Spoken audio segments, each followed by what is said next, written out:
Assalamualaikum warahmatullahi wabarakatuh. Nama diberi Muhammad Akmal Ammar bin Muhammad Syaqawi. Nombor metrik M174013809.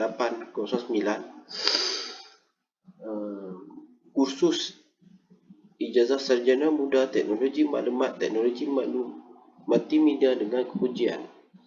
Pada hari ini saya ingin membuat pembentangan tentang latihan industri saya di Pejabat Daerah dan Tanah Pokok Senar. Selain itu juga saya ingin mengucapkan ribuan terima kasih kepada penyelaras latihan industri saya iaitu Sir Rizal dan juga penyelia supervisor ataupun supervisor iaitu Sir Hanif Ali yang banyak membantu saya dalam menyiapkan laporan latihan industri. Untuk makluman, latihan industri saya bermula pada 14 hari bulan 8 2022 sehingga 1 hari bulan 12 2022 iaitu selama 16 minggu di Pejabat Daerah dan Tanah Pokok Senar. Slide yang pertama, mari kita lihat latar belakang organisasi. Pejabat Daerah dan Tanah Pokok Senar. Tadbiran awal Pokok Senar bermula dengan operasi sebuah daerah kecil kepada daerah Kota Star pada tahun 1982, iaitu melalui operasi sepenuhnya pejabat tanah daerah mulai 2 Januari 1993. Urusan pentadbiran daerah, pelaksanaan program pembangunan luar bandar, penyawatan dan kawalan kewangan masih terletak di bawah Pegawai Daerah Kota Star. Pentadbiran kerajaan tempatan berada di bawah kawalan Majlis Bandaraya Anwar Star. Dibuka pada 2 Januari 1993, hanya terdapat 13 kaki tangan termasuk pentadbir tanah daerah. Beberapa bulan selepas itu, terdapat pertambahan kaki tangan hinggalah sekarang, termasuk kaki tangan yang dipinjamkan dari Pejabat Pengarah Tanah dan Galian Negeri Kedah PTG serta unit task force dari Jabatan Ketua Pengarah Tanah dan Galian Persekutuan JKPTG. Bagi meningkatkan kebebasan dan perkhidmatan kerajaan, pada 26 Disember 2001, Majlis Mesyuarat Kerajaan Negeri telah memperlakukan cadangan menaik taraf daerah kecil Pokok Senar sebagai daerah penuh Negeri Kedah Darul Aman.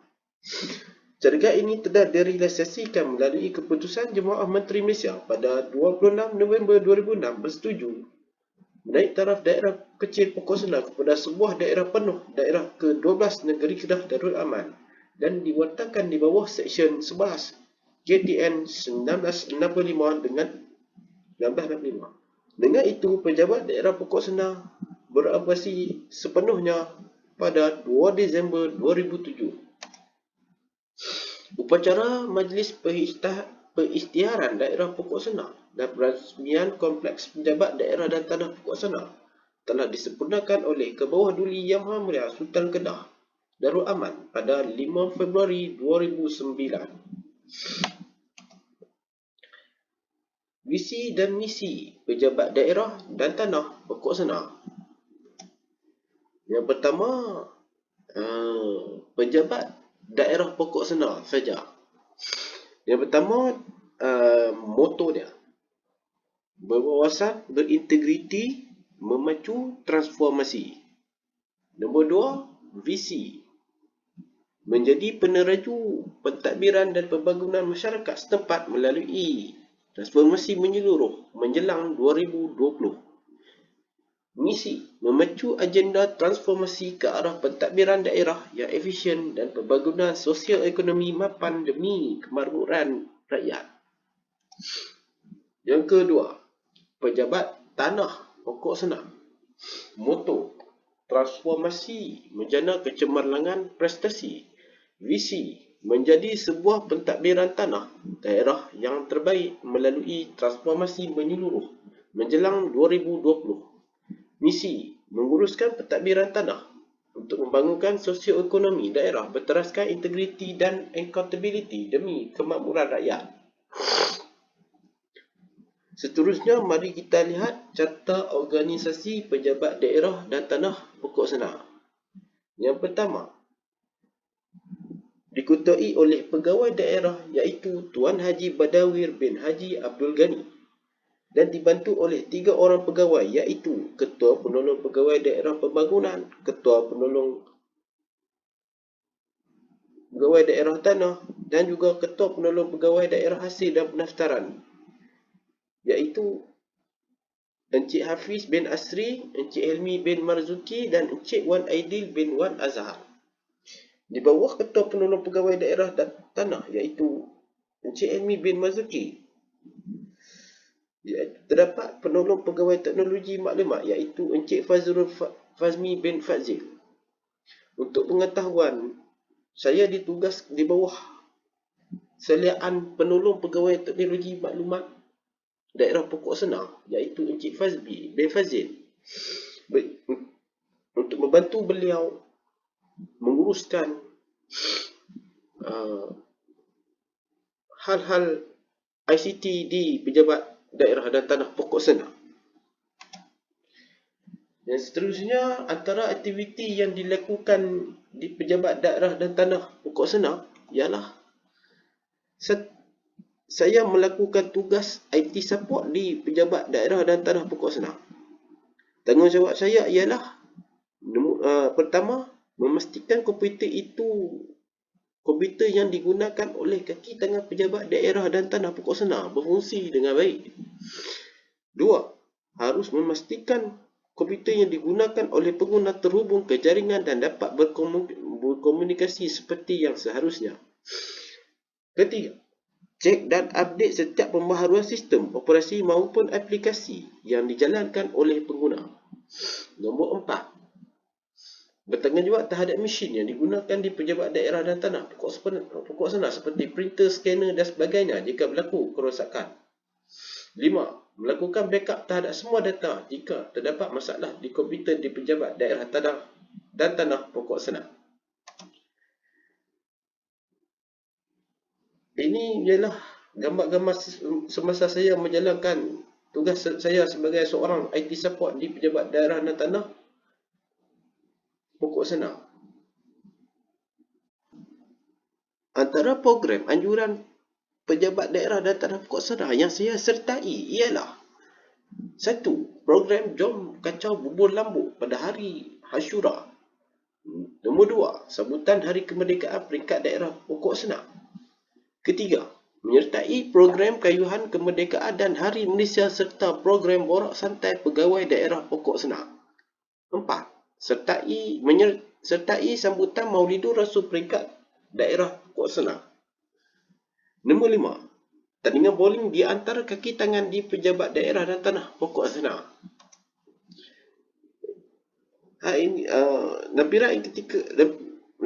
Lampiran atau gambar ketika saya menyertai program yang dianjurkan di pejabat daerah dan tanah pokok senar.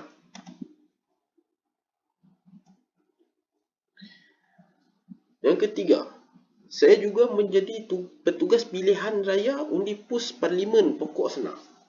Tanggungjawab saya, nombor 1, memasukkan nama dalam data SPR untuk didaftarkan dalam pengundi kategori undi PUS. Nombor 2, mengasingkan borang perakuan mengundi mengikut kategori parlimen dan aduan. Nombor 3, membuat sampul undi untuk membolehkan kertas undi dipuskan ke alamat pengundi parlimen pokok senar. Nombor 4, mengira jumlah undi parlimen pokok senar. 5, menyertai pengumuman rasmi parti politik yang menang oleh ketua pegawai SPR di Sekolah Menengah Sains Pokok Senar. Ini menunjukkan gambar-gambar ketika saya menjalankan tugas pilihan raya di Parlimen Pokok Senar. Projek yang dijalankan semasa saya menjalankan latihan industri.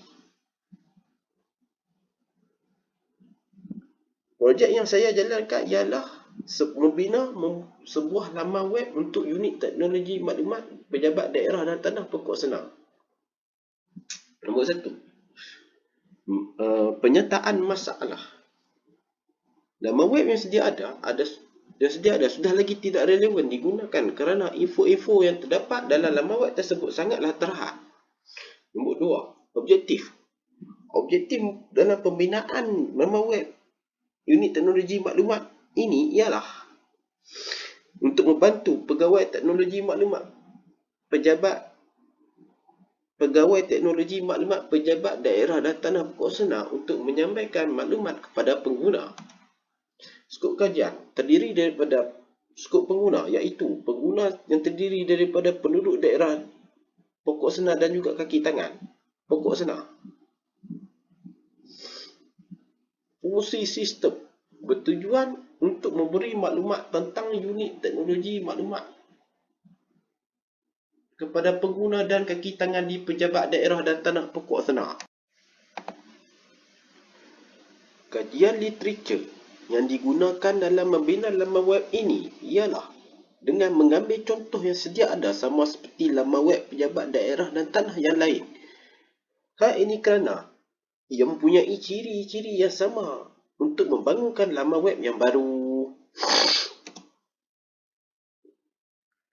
Untuk membina laman web ini, kaedah yang digunakan ialah waterfall model yang terdiri daripada planning, design, development, testing, deployment and maintenance.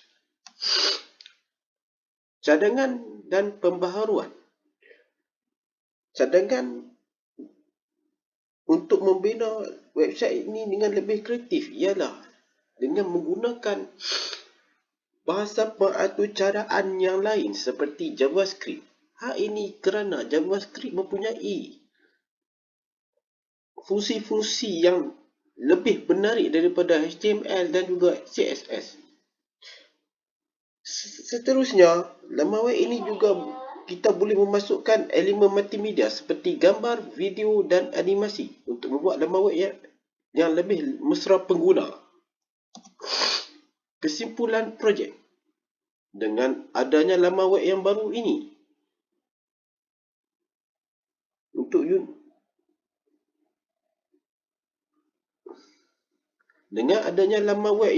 untuk unit teknologi maklumat ini, maka ini sedikit sebanyak dapat membantu pegawai teknologi maklumat pejabat daerah dan tanah pokok senar untuk mempromosikan unit tersebut kepada para pengguna. Kesimpulan terhadap latihan industri ini ialah pelajar dapat mempelajari cara untuk berkomunikasi dengan orang sekeliling kita. Yang kedua, kita dapat mengetahui bidang apa yang kita minat dan ingin kita ceburi. Nombor 3, pelajar dapat mengetahui keadaan dan suasana kerja yang sebenar sebelum melangkah ke alam pekerjaan. Nombor 4, menilai kebolehan diri dalam setiap tugasan.